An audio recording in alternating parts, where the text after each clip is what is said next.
dust rising to the skies, air filled with the sound of laughter, waiting for Mandela, waiting for Mandela. My people, today I am free. I am free because you never forgot me.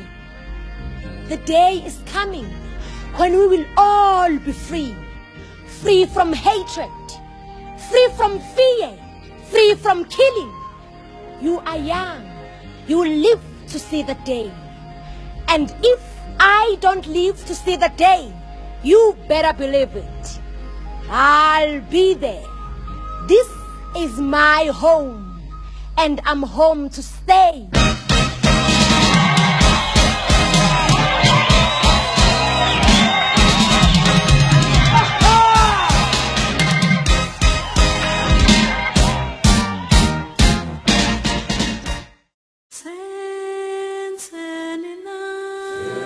The Republic of South Africa, Africa's ultimate destination by the virtue of its advanced economy. It is a country that has experienced one of the darkest chapters in the civilization of mankind. The year 1948 to 1994 will infamously go down the annals of history as the years that witnessed perhaps the most draconian system of governance ever known to mankind in the modern day civilization. The policy of apartheid instituted by the government of Daniel Francois Malone between 1948 to 1994 had its fair share of casualties. It is an era that gave birth to the much renowned leaders in South Africa: Nelson Mandela, Walter Sisulu, Winnie Madikizela Mandela, and Oliver Tambo. But do you know its makings? This is the Whispers edition on the apartheid genocide in South Africa.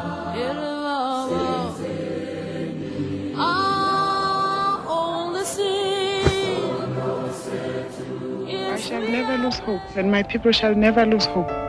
In fact, we expect that the work will go on.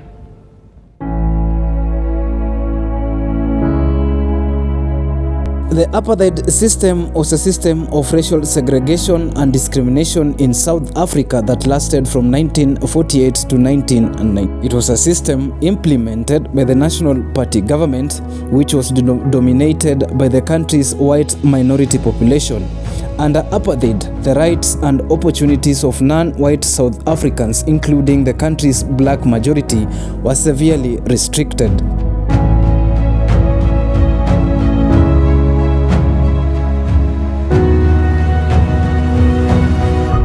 The origins of apartheid can be traced back to the late 19th and early 20th centuries, when white settlers in South Africa began to push for greater political and economic control over the country.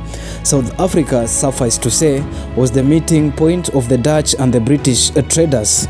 The Dutch defeated the British in the Battle of 1910 and salvaged South Africa from the yoke of British colonialism. The National Party, which was formed in 1914, campaigned on a platform of racial segregation and white supremacy. In 1948, when they got voted into power, they immediately began implementing a series of draconian laws and policies designed to enforce racial segregation and discrimination. One of the key features of apartheid was the forced removal of non-white South Africans from certain areas known as group areas. These areas were designated for specific racial groups, and non-whites were forcibly removed from areas designated for whites. This led to the displacement of millions of people, many of whom were forced to live in overcrowded and under-resourced townships and homelands. Perhaps the most famous township that came under fruition as a result of this draconian policy is the township of Soweto. Apartheid also restricted the rights and opportunities of non-whites in education, employment, and healthcare. Non-whites were denied access to the same quality of education and healthcare as whites, and were also banned from certain jobs and professions. Legends and heroes like Nelson Mandela were forced to get their university education through correspondence and not necessarily availing themselves in respective campuses. The system of apartheid was met with strong resistance from non-white South Africans who organized protests and boycotts to demand equal rights and an end to this racial discrimination. Some of the most significant opposition came from the African National Congress, which is Africa's oldest party, a political party that had been banned by the government in 1960. The ANC and other anti-apartheid organizations also received support from many countries and international organizations which imposed economic sanctions on South Africa in an effort to pressure the government to end apartheid. Some of the most prominent anti-apartheid supporters is Mwalimu Julius Kambarage Nyerere of Tanzania, Samora Moses Machel of Mozambique, and Kenneth David Kaunda of Zambia. The whole of this exercise is an African exercise. This is an African problem. Obviously, we don't have all the means. If we had the means, of course, we would not go outside Africa. We don't have all the means, but nevertheless, it's an African problem, and it's the Africans who have taken this initiative. And clearly, although the countries of the regions are the ones who have met for this problem, we can't envisage a force, basically an African force, seeking assistance from the outside world. We can't envisage a force, an African force that does not have South Africa. A luta continua! A luta continua! Contra o quê? In the 1980s, internal and external pressure on the South African government to end the apartheid began to increase. In 1985, President P.W. Botha announced a series of limited reforms, but these were seen as insufficient by anti-apartheid activists. In 1989, President F.D. Clark came to power and announced that the government will begin serious negotiations to end the apartheid. For this, he won the Nobel Peace Prize alongside Nelson Mandela in 1990. I wish to put it plainly that the government has taken a firm decision to release Mr. Mandela unconditionally. I am serious about bringing this matter to finality without delay. The government will take a decision soon on the date of his release. These negotiations led to the release of Nelson Mandela, the leader of the ANC, who had been imprisoned in the notorious Robben Island for 27 years. Mandela was accused of having an underhand tactics in what was seen as an attempt to dethrone the legitimately elected government. Consequently, he was sentenced to life imprisonment. During the Rivonia trial, he would make a speech which would go down the annals of history as one of the best speeches ever. I have cherished the idea of a democratic and free society in which all persons will live together in harmony and with equal opportunities.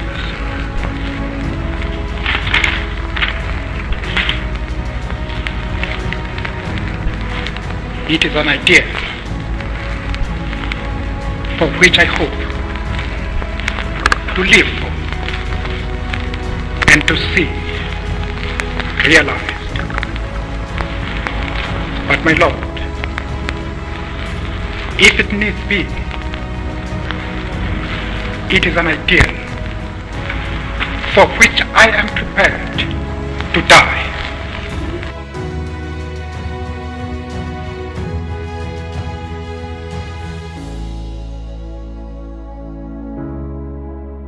Mandela, after his release, would work with de Klerk to draft a new constitution that would guarantee equal rights for all South Africans regardless of race.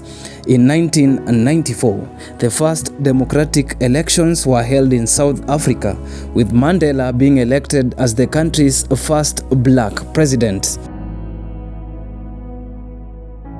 The end of apartheid marked a significant turning point in South African history as the country moved towards a more inclusive and equal society. However, the legacy of apartheid still affects South Africa today, and issues such as poverty, unemployment, and inequality continue to be a major challenges for the country. You see, the apartheid system groomed black African leaders who would later take over the pernicious enterprise. Some of the architects of the apartheid system, such as the famous Gupta brothers, would form a close-knit relationship with members of the African National Congress, most notably Jacob Zuma. By doing this, the system was literally passed over to this new cabal of African leaders who literally took over every single aspect. South Africa continues to battle the issue of unemployment, and it is one of the most unequal, if not the most unequal country on the planet. It is a country that has experienced high number of homicide cases. It is estimated by the World Health Organization that about 5 homicide cases take part in South Africa. This perhaps cements the xenophobic sentiments that have boiled over the past few days. Whether to blame the majority black who are confined in these townships or not is a subject for another day, but what is evident is that the system has left them out completely, and they have had to find their ways of survival. Such ways include conducting homicides, looting and vandalizing, killing fellow Africans from other nationalities whom they believe have come to their country to steal the limited opportunities availed to them. Fighters, let us not be too local. Let us be international. We are existing in a globe. We do not exist in isolation. Let us stop xenophobia. Let us stop self-hate. 70% of the wealth is controlled by a tiny 30%, with majority of that tiny 30% being the whites. They really never left. South Africa is yet to release a true economic independence over 20 years since it brought about a black majority rule. This is a subject for debate among different academic circles all over the world.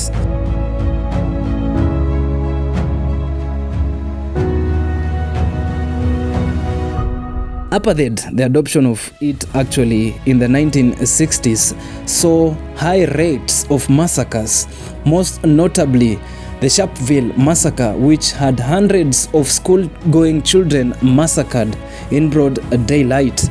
This forced the international community to bring up a concerted and strong condemnation in regards to this draconian policy. Most notably, Macmillan Harold, the British Prime Minister of that time, came out strongly opposing this policy, stating that the wind of change was blowing vehemently and every single person must be subservient to it.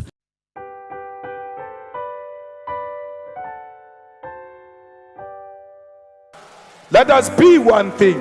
Let us love our continent. Let us fight for our continent. Let Africa one day realize its own freedom. Let Africa one day stand on its own feet and say, I own my minerals, I own everything that belongs to this continent. Let Africa alone be able to say, enough is enough, away with colonialism, away with the imperialists. Let the unity of African people reign supreme in all of us. We are Africans, and we are not going to apologize about that. In today's South Africa, they are scarce in regards to these policies. Families were separated, families were killed, kids died, husbands were confiscated, wives were tortured and assaulted. What is evident is that the Truth and the Reconciliation Commission, constituted by the late President Nelson Mandela under the tutelage of Archbishop the late Desmond Tutu, never really attained its desired output, that is of reconciling South Africans. The bitterness, the envy, the jealousy still pervades Africa's most advanced economy. Whether this will change is a subject that will be debated for years to come. For the Whispers, I am Dennis Savatia. Freedom!